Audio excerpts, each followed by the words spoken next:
Certainement, j'ai appris les gibelets de Mars, qui se réfèrent aux froid et aux averses aussi. J'ai appris haussmannien pour les bâtiments de pierre. Et finalement, j'ai appris filant, comme un balcon filant dans un bâtiment haussmannien.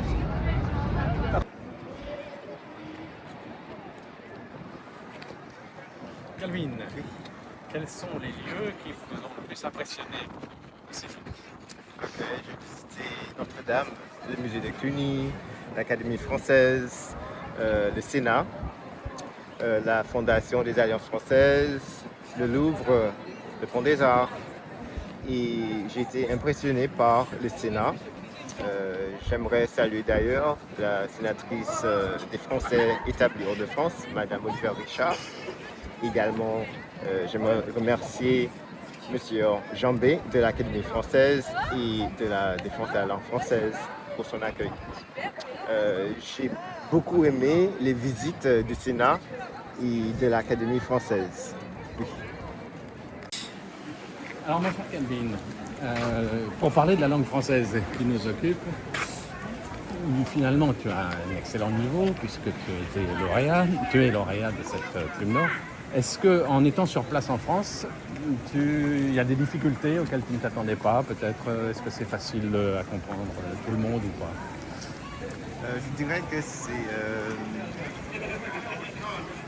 je dirais pas facile, mais je pense que je comprends presque tout.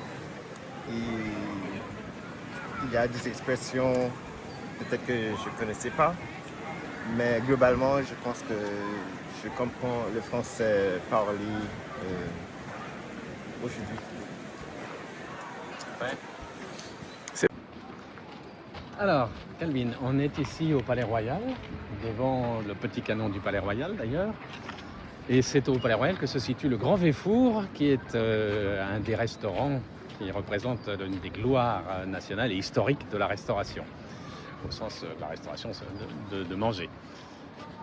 Au cours de tes séjours, que ce soit actuellement ou même les années passées, est-ce qu'il y a des plats typiquement français que tu as pu découvrir?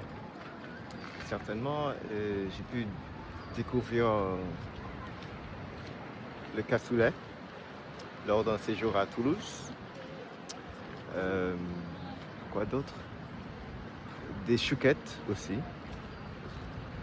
Des crêpes salées que j'aime. Et de ce séjour, jusqu'ici, j'ai goûté pour la première fois la tourte que j'ai aimée. La tourte au poisson, je crois. Mon cher Calvin, on est devant Notre-Dame. Notre-Dame, on pense évidemment entre autres à Victor Hugo. Et Victor Hugo, bien entendu, on pense à la langue française, dont il est un des sommets.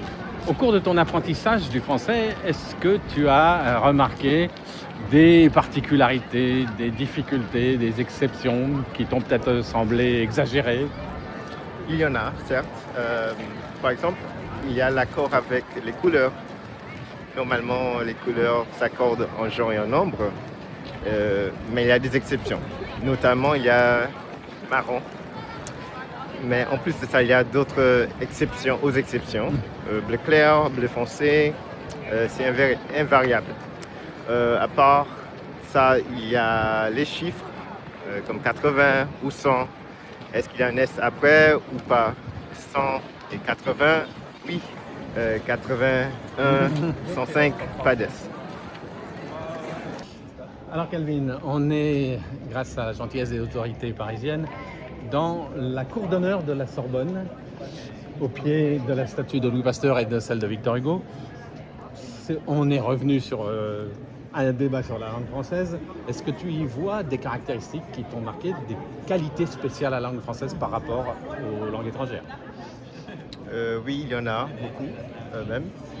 Je pense à la précision de la langue française. Par exemple, pour le mot hair en anglais, il y a deux mots en français pour être spécifique. Il y a le poil, il y a le cheveu également. Donc on sait bien de quoi on parle quand on utilise le mot poil ou cheveux. Et pour les alliances françaises, il y a sur tous les continents et à Trinidad, on fête nos 75 anniversaire, 15e anniversaire. Et on est très heureux d'avoir remporté le concours Plume d'Or 2025. Et moi, personnellement, je suis très reconnaissant envers tous les acteurs, principalement la défense de la langue française, la sénatrice des Français établis hors de France, Madame Olivia Richard, l'Académie française, bien sûr la Fondation des Alliances françaises et les autres parties prenantes derrière qui ont pu réaliser ce voyage de rêve pour moi. Donc je vous remercie tous.